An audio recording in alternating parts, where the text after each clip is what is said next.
Welcome back, everyone. Today, we're going to do a deep dive into some government-led research excellence initiatives, Okay. specifically ones that were launched between the early 1990s and the mid-2010s Okay. in Sweden, Denmark, France, and Germany. That was good. And, you shared a really fascinating report that analyzes these different initiatives. Yeah. And, the big question it raises is really pretty intriguing. Oh, yeah. Why haven't these very ambitious, well-funded efforts, consistently propelled these nations hmm to the very top of the global research rankings? It's a great question, and the report highlights just how complex this question is, Right. and perhaps even points to some unintended consequences Yeah. that emerged from these initiatives. So let's just rewind for a second and No. set the scene. Sure. So the report explains that the 1990s witnessed a real shift Yeah. in how people thought about academic research. hmm It became seen less as this ivory tower pursuit and more as a critical driver of economic prosperity Yeah. and national prestige. Absolutely. And this shift also coincided with the rise of global university rankings, Right. which really put a spotlight on, which countries were leading the pack in research Uh-huh. and which were lagging behind. And it seems like a lot of these countries Yeah. really felt this sense of urgency Yeah. to catch up, hmm particularly with the Anglo-Saxon powerhouses like the US and the UK. Exactly. These excellence initiatives were really born out of that desire Yeah. to strategically invest in research and boost international competitiveness. hmm It was a way to kind of try to level the playing field Yeah. and gain a foothold in the global knowledge economy. So let's get into the specifics, and let's start with Sweden. Okay. They've taken really quite a diverse approach, Yes. almost like a buffet of Yeah. initiatives over the past 3 decades. The report actually uses the term buffet approach, Wow. which I think is quite apt. Sweden has implemented a wide array of programs and initiatives Mm. aimed at fostering research excellence. Mm. We're talking about things like Linnestad Krantz, Okay. strategic research areas known as SFOs, Uh-huh. and substantial investments in research infrastructure, Right. like the ESS, Max 4, and SciLife Lab. It really sounds like they were trying to cover all their bases. Yeah. But here's where things get interesting, Okay. and perhaps a little paradoxical. Yeah. Despite all of these efforts, Sweden's citation impact, Right. which is a key indicator of research quality, Yeah. has actually declined since the 1990s. That's right. And to further complicate matters, Mm-hmm. their research output now trails behind comparable nations Yeah. like Denmark, the Netherlands, and Switzerland. Wow. So throwing more money at it and creating a multitude of programs didn't automatically translate into better results. Yeah. What does the report suggest might be behind this disconnect? Well, one of the key points the report raises is that despite Sweden's commitment to analyzing and evaluating its initiatives, Uh-huh. there seems to be this lack of consistent long-term planning. So it's almost like they were trying a lot of different things Yeah. without a really clear overarching understanding of Yeah. what truly drives research quality over the long run. I think that's right. Yeah. And there's another crucial factor Okay. that the report highlights, and that's the shift Uh-huh. from internal university funding to external funding. Right. There's a lack of understanding about how that shift has impacted research quality. If researchers are increasingly reliant on external grants, Yeah. it stands to reason that they might feel pressured to prioritize projects that are more likely to get funded, Exactly. even if they're not necessarily the most groundbreaking or innovative. That pressure to secure funding can sometimes lead to a narrowing of research focus, Right. potentially hindering those bold, unconventional ideas that often lead to major breakthroughs. So Sweden's experience offers a valuable cautionary tale. Let's shift gears and look at Germany. Okay. So their approach, as I understand it, was quite different from Sweden's buffet-style approach. Yeah, Germany's strategy was very much about picking winners Uh-huh. and giving them a significant boost. Okay. The aim was to transform their higher education system Right. and create a select group of globally competitive universities Mm-hmm. by concentrating resources on those deemed to have the highest potential. So rather than spreading the resources across a wide range of initiatives, Yeah. they decided to make a few strategic bets. Right. Did this concentrated approach yield the desired results? Well, the findings are a bit more nuanced than you might expect. Okay. While the initiative did lead to an initial surge in funding and research output, Yeah. the long-term effects are less straightforward. Oh, interesting. Tell me more about these unexpected outcomes. Well, some studies suggest that the Excellence Initiative Yeah. didn't actually translate into a lasting increase in external research funding Mm. for the universities that were chosen for funding. So they got this big injection of cash. Yeah, But it didn't necessarily make them more attractive to other funders in the long run. right. What might explain this? It's a complex issue, Yeah. and there are a few possible explanations. Okay. One theory is that the funding, while substantial, Mm-hmm. might not have been sufficient to create the kind of lasting structural changes Right. needed to attract significant external investment. Okay.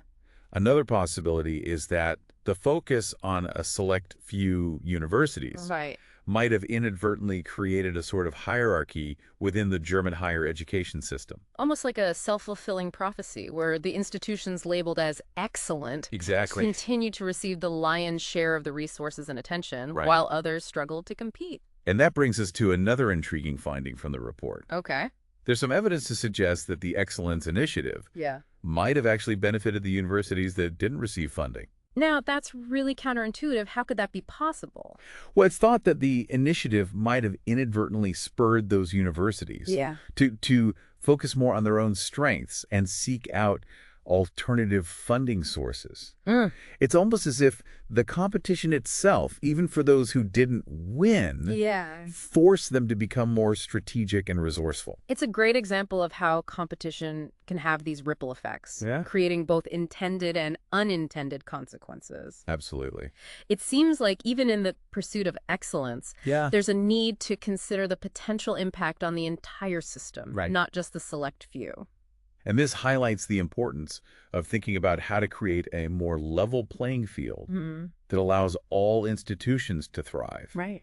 and contribute to the advancement of knowledge. So we've seen two very different approaches. One emphasizing diversity and the other concentration. Right. Now let's turn our attention to France. Their Initiative d'Excellence, launched in 2010, seemed to be driven by a different set of goals altogether. Yes. France's initiative was largely motivated by a desire to tackle the fragmentation Okay. of their higher education system, which was seen as a major obstacle to improving their performance in global rankings. So it was less about picking winners. Right. And more about streamlining and strengthening the system as a whole. Exactly. A key strategy was to encourage mergers and consolidations, Okay. leading to the creation of what some have called super universities. Wow. These new entities combined existing universities, Yeah. specialized schools, Yeah. and even research institutions with the goal of creating larger, more integrated institutions Right. that would have a greater impact on the global stage. That's a bold move. Merging institutions of higher education is no small feat. Right. Did these mergers actually achieve the desired outcomes? For the most part, yes. Okay. The report indicates that the mergers have generally been successful in achieving those goals of consolidation and enhanced international visibility. Okay. However, there were some unexpected challenges along the way. Every grand experiment has its hiccups. I suppose what were some of the challenges they encountered? Well, while the mergers themselves seem to have been relatively smooth, Okay. some of the alliances formed in the lead up to the initiative, Uh-huh. specifically to gain a competitive edge in securing funding, Right. haven't been as successful. Okay. It seems that simply merging institutions or forming partnerships on paper isn't enough. Yeah. You need a solid foundation of shared goals, Mm-hmm. trust, and effective communication Right. to make those collaborations truly thrive. It's like any relationship, really. You can force people together. Yeah, But without that underlying compatibility and commitment, it's unlikely to flourish. exactly. So France's experience highlights the importance of genuine collaboration and the need to go beyond superficial partnerships. I think that's a key takeaway. Yeah. And it underscores the fact that achieving sustainable excellence requires more than just structural changes. Yeah. It's about fostering a culture of collaboration and trust. Absolutely. Right. We've now looked at Sweden, Germany, and France, Yeah. each with their own unique approach to cultivating research excellence. Right. Let's move on to our final case study, Denmark. What set their approach apart? Denmark's UNIC initiative, Okay. which ran from 2009 to 2013, is particularly interesting for a few reasons. Okay. First, it represented Denmark's first real foray into explicitly promoting world-class research through competitive funding. Okay. It's worth noting that Denmark already had a strong foundation Mm-hmm. of supporting individual researchers and innovation. Right. But this was a more targeted effort to Yeah. cultivate excellence within their university. So they were building on an existing culture of innovation, Yeah, but taking a more deliberate approach to raise the bar even higher. precisely. And here's where it gets interesting. The UNIC initiative was relatively small in scale, Okay. funding only 4 research environments at 3 universities. That's a stark contrast to the larger scale programs we've seen in other countries. Right. Did this limited scope hinder their impact? Not necessarily. Okay. The report suggests that even with limited funding, Yeah. you can still achieve significant impact Mm-hmm. if the selection process is rigorous Right. and the funding is targeted strategically. It's about making those strategic investments where they're most likely to have a real impact. Exactly. So what were the outcomes of the UNIC initiative? Did it achieve its goals? The initiative was successful in boosting the international visibility Okay. and collaborative networks of those research environments that received funding. Mm-hmm. They saw a notable increase in publications, citations, and international collaborations. That's great, but it sounds like its impact on the overall research system in Denmark was more limited. Yes. Why do you think that was the case? Was it simply a matter of scale, or were there other factors at play? The report suggests that one of the key factors might have been that UNIC was a one-off program. Yeah. It lacked that sustained long-term commitment that we've seen is so crucial for creating lasting change. It's like a burst of energy that creates a spark. Yeah, But without continued fuel, the fire eventually dies down. right. It reinforces the idea that fostering a culture of research excellence is a marathon, not a sprint. I couldn't agree more. Yeah. It requires sustained effort, long-term vision, Mm-hmm. and a willingness to adapt and evolve over time. So we've now seen 4 distinct approaches to fostering research excellence. Yeah. Each with its own set of strengths, weaknesses, and unexpected outcomes. Right. It seems clear that there's no one-size-fits-all solution, Yeah, and that context, culture, and long-term vision play a significant role in shaping success. absolutely. And as we move forward, Yeah. I think it's crucial to learn from these diverse experiences, Right. both the successes and the setbacks, as we continue to grapple with this complex challenge of fostering a thriving research ecosystem. Before we delve further into those broader lessons and implications, let's take a quick break. We'll be back in a moment to continue our deep dive into the world of research excellence initiatives. Welcome back. Exploring these different approaches to research excellence initiatives has been really eye-opening. Yeah. It seems like these initiatives, regardless of their specific outcomes, have really sparked a lot of important conversations about the nature of research itself. You've hit on a crucial point. Yeah. These initiatives have forced countries to grapple with some really fundamental questions Right. about what they value in research, how they fund it, Yeah. and how they measure success. Right. It's been a catalyst Yeah. for some much-needed soul-searching Yeah. within academic communities. It's almost like these initiatives have acted as a mirror, Yeah. reflecting back some of the underlying tensions and challenges within these research systems. I think that's a very insightful way to put it. Yeah. And one of the tensions that has come to the forefront Okay. is this balance between individual excellence Uh-huh. and the need for broader systemic change. That's an interesting distinction. Can you elaborate on what you mean by that? Sure. So some initiatives, like Germany's Excellence Initiative, for example, Right. really placed a strong emphasis on identifying and rewarding Okay. individual researchers or research groups Mm-hmm. that demonstrated exceptional talent and potential. Okay. It was very much a meritocratic approach. So it was about recognizing and supporting those who are already excelling. Yeah. Almost like creating a system of star researchers. Yes, and while that can certainly drive individual achievement, Yeah. the report raises the question Oh, okay. of whether this approach is sufficient to address the broader systemic factors Mm-hmm. that might be holding back progress for others. So it's like giving a select few a boost while neglecting the underlying infrastructure that supports the entire research enterprise. Precisely. Yeah. And that's where the need for systemic change comes in. Right. It's about looking beyond individual brilliance Yeah. and considering the structures, the policies, the cultures Right. that shape the research environment as a whole. Things like funding models, Yeah. access to resources, career pathways, Yeah, and even the culture of collaboration and mentorship exactly. within institutions. These systemic factors can have a profound impact on who gets to participate in research, Right. what kind of research gets prioritized, and ultimately how successful a nation is Yeah. in cultivating a thriving research ecosystem. It seems like achieving sustainable excellence requires this multi-pronged approach. I completely agree. Yeah. And this brings us to another crucial point that the report highlights: Okay. the importance of moving beyond a narrow definition of research excellence.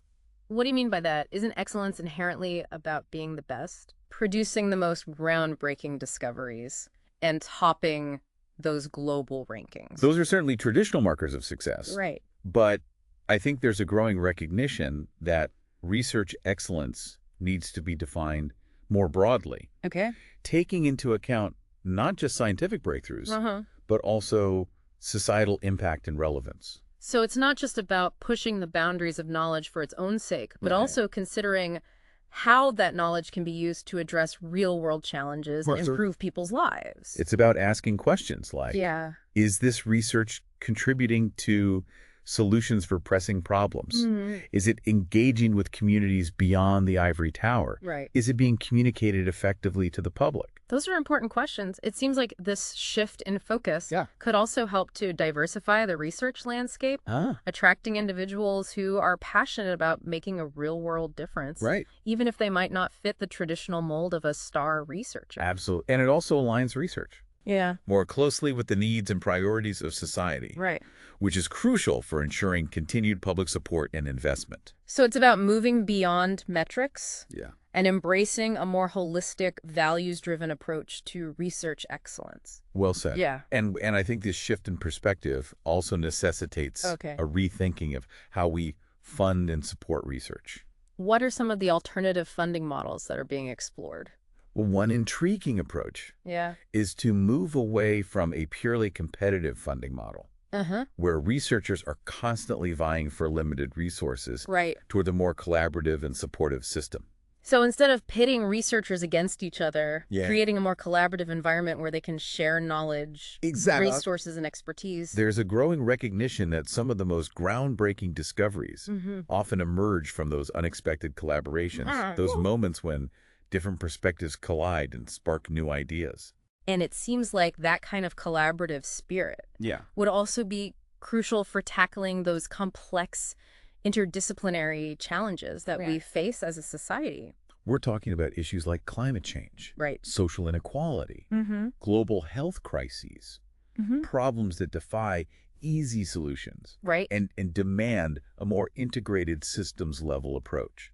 I'm curious, are there any specific examples of initiatives or programs Yeah. that are trying to foster this more collaborative and impactful approach to research? Yes, there are several exciting initiatives emerging around the world. Yep. One notable example is the mission-oriented research model Okay. that's gaining traction in Europe. Uh-huh. This approach involves setting ambitious, long-term goals Right. that are aligned with societal needs, Okay. and then bringing together diverse teams of researchers, policymakers, and industry partners Wow. to work collaboratively towards those goals. So it's about defining a clear purpose and then mobilizing the collective expertise and resources to achieve it rather than just letting research unfold organically, Right. driven by individual interests. And this approach also emphasizes the importance of stakeholder engagement, ensuring that research is not just happening in a vacuum, Right. but is actively informed by the needs and perspectives Yeah. of those who will ultimately benefit from its findings. It sounds like a really promising model, one that recognizes the interconnected nature of research. I think so too. Yeah. And it's encouraging to see these new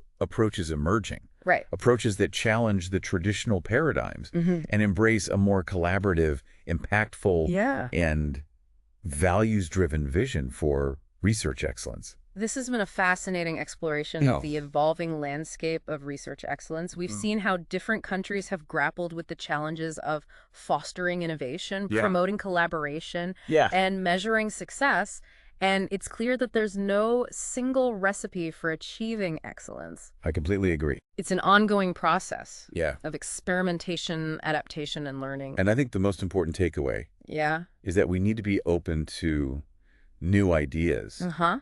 willing to challenge assumptions, Right. and constantly striving to create a research environment Yeah. that is both rigorous and relevant, Mm. both innovative and impactful. Well said. This deep dive has given me a lot to think about. Yeah. And I'm sure our listeners feeling the same way. I hope so. Before we wrap up, I'd love to get your thoughts on what the future of research excellence might hold. Okay. What are some of the key trends or emerging ideas that Yeah. you think will shape the research landscape in the years to come? That's a great question. And I think one of the most exciting trends Yeah. is the growing emphasis on open science. Open science, can you tell us a bit more about what that entails? Sure. So open science is a movement that advocates for making research Okay. more transparent, accessible, and collaborative. Okay. It encompasses a range of practices, such as sharing data and research materials openly, Right. publishing in open access journals, Okay. and engaging in more collaborative research practices. It sounds like a real paradigm shift. Yeah. Moving away from the traditional model of research being conducted behind closed doors Right. and towards a more open and inclusive approach. Exactly. Yeah. And there are many potential benefits to this shift. Okay. By making research more open, Mhm. we can accelerate the pace of discovery, Right. foster greater collaboration, Mhm. and ensure that research findings are more readily available Yeah. to those who can benefit from them. It seems like open science could also play a role in addressing some of the challenges we've discussed earlier, Yeah. like promoting interdisciplinary research and ensuring that research is more closely aligned with societal needs. I think you're right. Yeah, By breaking down those barriers between disciplines right. and fostering greater dialogue between researchers and the public. Yeah. Open science has the potential to create a more dynamic, responsive, and impactful research ecosystem. This has been such an illuminating discussion. It has. And I think it's clear that the quest for research excellence is an ongoing journey, one that requires us to be constantly questioning, adapting, and pushing the boundaries of what's possible. I couldn't agree more. Yeah, And as we navigate this complex and ever-evolving landscape, right. I think the most important thing is to keep that spirit of curiosity, Yeah. collaboration, Mm-hmm. and a commitment to making a positive impact on the world at the forefront of our minds. Well said. We'll be back in just a moment to wrap up our deep dive into research excellence initiatives. Stay tuned. And we're back, wrapping up our deep dive into research excellence initiatives. Yeah. What a journey. It's been. From Sweden's buffet of initiatives to Germany's, concentration on a select few, France's push for consolidation, and Denmark's smaller scale but still impactful UNIC program. What's really striking is how all these initiatives were aiming for similar goals, but they unfolded so differently in each context. Yeah, it really highlights that there's no one-size-fits-all solution. Nope. When it comes to, fostering this thriving research ecosystem. Yeah. And while we've seen some pretty impressive achievements, we've also uncovered some, unexpected challenges and even unintended consequences. For sure. It seems like this quest for research excellence is a bit more complex than just throwing money at the problem It is, yeah. or implementing a program and hoping for the best. Absolutely. Yeah. It requires careful consideration of the unique context, Right. a clear long-term vision, and, a willingness to adapt and learn as you go. Yeah. The most successful initiatives seem to be those that recognize the need for both individual excellence Right. and systemic change, Mhm. those that foster a culture of collaboration and impact Yeah. alongside, scientific rigor. It's about finding that sweet spot where individual brilliance can flourish Exactly. within a supportive and well-funded system. Yeah. A system that values not just publications and citations, but also the broader societal impact of research. You put it perfectly. And as we talked about, just before the break, the open science movement Yeah. seems to be, playing a key role in driving this shift, Wow. promoting greater transparency, collaboration, and accessibility. Yeah, open science really has the potential to be a game changer Yeah, I think so too. by breaking down those traditional silos Right. and fostering greater dialogue between researchers and the public. Uh-huh. we can really create a more dynamic and impactful research landscape. It's really exciting to think about the possibilities that open science unlocks. Yeah. Not just, in terms of accelerating scientific discovery, Mhm. but also in terms of democratizing knowledge Mm. and empowering more people to engage in the research process. It's about recognizing that research isn't just the domain of a select few. Right. It's a collective endeavor that benefits from diverse perspectives, Yeah. collaborative spirit, and a shared commitment to advancing knowledge for the benefit of humanity. This deep dive has given me so much to think about. Yeah, me too. As we wrap up, I want to leave our listener with one final thought. Okay. Given everything we've learned Uh-huh. about the complexities of research excellence, Yeah. what role can individual researchers and institutions play Yeah. in shaping a more vibrant and sustainable research ecosystem? I think it starts with embracing that shift in mindset we've been talking about. Yeah. Moving beyond the pressure to publish in prestigious journals Right. and chase those traditional metrics of success. Uh-huh. And instead focusing on research that is both rigorous and relevant. Right. Research that addresses important societal challenges and, contributes to making a positive impact. It's about asking ourselves, what kind of research do we want to be known for? Yeah. What kind of legacy do we want to leave behind? Absolutely. And it's also about, fostering a culture of collaboration, Mhm. both within and beyond academia. Right. It's about breaking down those silos between disciplines, Mm. reaching out to communities beyond the ivory tower, Mhm. and, working together to create knowledge that is both insightful and impactful. It's about recognizing that we're all part of this larger ecosystem Yeah. and that the success of the whole really depends on the contributions of each individual. I could have said it better myself. No. It's about embracing that spirit of curiosity, collaboration, and, a shared commitment to making a difference. That's what will ultimately drive true and lasting research excellence. Well, thank you so much for joining us for this fascinating deep dive into Research Excellence Initiative. It's been a pleasure. We hope it sparked some new insights and inspired you to think differently about the role of research in shaping our world. Until next time, keep exploring, keep questioning, and keep pushing the boundaries of knowledge.